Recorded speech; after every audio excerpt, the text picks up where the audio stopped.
Right then, here we go. Little Rover. 3.5. Rover 3.5 litre coupe. Yeah, one of my favourite cars. It's they're lovely old car, aren't they? They really are. There's something about them.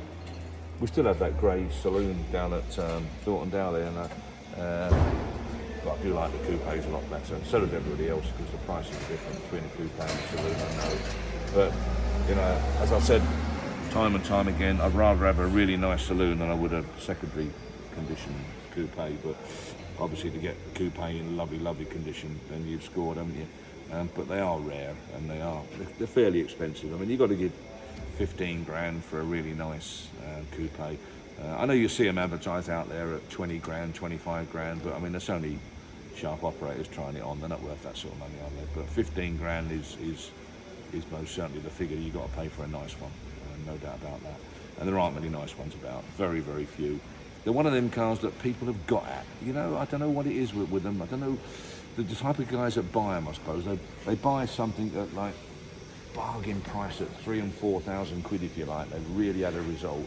Then they paint them up and clean them up and mess about and try and turn them into a 15 grand car. It don't happen. It don't work. You know, they've got to start off a proper car.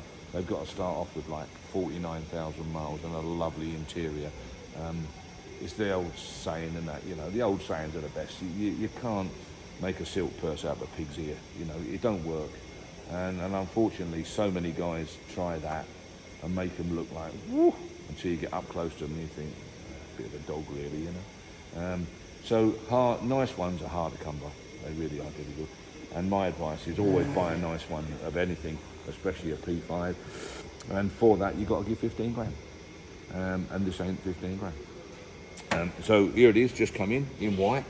Had a full house, as you can see. Had lots and lots of repairs and paintwork. Seats, you know, she's unstitched here and torn there and unstitched there as they are. They're always the same. Carpet's nice, it's not too bad, the carpet, you know, new carpet's readily available. It's quite expensive and it's a bit of an arse to fit. We've fitted plenty and it is a bit of an arse to fit, I can assure you. Anyway, the carpet's okay, it's fine.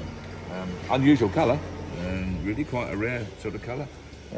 Always nice in the back, aren't they, because they've never been satin.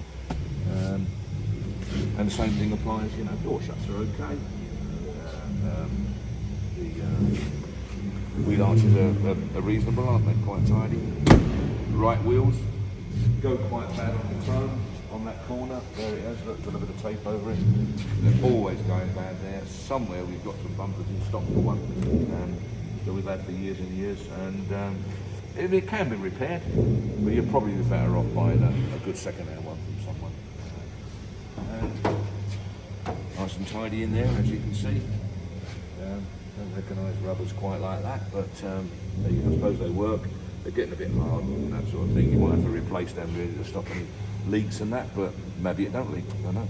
But it's tidy in there, isn't it? And okay. There we go. Better than the other one, better than the near side, than the offside one, that one.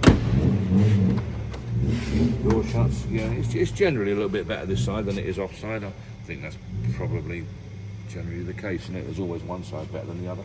Yeah, wood's sort of okay, but you can soon do that. You can do all that yourself, can't you, the wood? I mean, you know, you can soon do these kind of colour up. Actually, quite an enjoyable job to do them. Strip them and colour them to whatever you want. Obviously, try and colour them to the original spec if you can.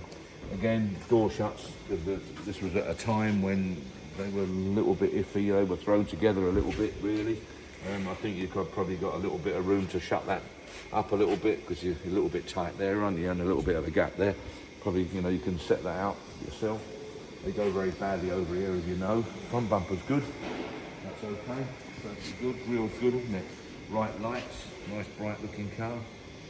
Could do with number plate painting, but I mean that's a minor thing, isn't it? You do that one Sunday morning, don't you? Finish that one off.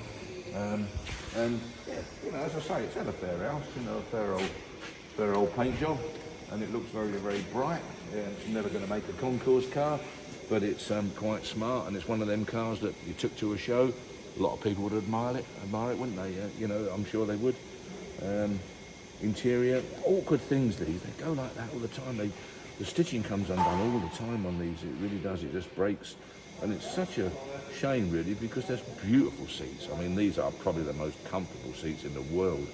I think these are Top Gear used these, didn't they? They used to use them on that coffee table setup they had with a couple of seats. I think they were these seats they used. They are just so comfortable, and they are just a beautiful car to drive. Government had them for a good number of years. Margaret Thatcher wouldn't drive or wouldn't be carried in anything else. She insisted that they carried them on. There was a story out there that she wrote to the firm and said, like, you know, ordered some of these cars, and they wrote back and said, well, she didn't, the procurements would, and we don't do them anymore, the SD1 Rover, you know, and all that sort of thing. And apparently Margaret Thatcher turned her rug out and said, you tell them to start making some of them cars and that, we want them cars for the government and all that sort of thing. Quite a true story, they tell me. And anyway, the end result apparently was that they put a few together out of bits, and so the government carried on running them while they could have been running SD1s. And I think they went on to XJs in their Daimlers, I think, after these. But she loved them, and I can see why. Beautiful thing. There's something there that the vendor, I would imagine, is written out. There you go. Something like £12,000 been spent on it. About that. 57,191 miles, believe correct. Well, we can't guarantee any mileage, so you know I would sort of disregard that really and make your own mind up about it. But what a bright looking car. Again, it's been prepped up nice. One of them cars that that you walk in that door and there it is looking at you, and you can't help thinking, wow, what a lot of car. So won't be everyone's cup of tea, but do come along and have a look, see what you think.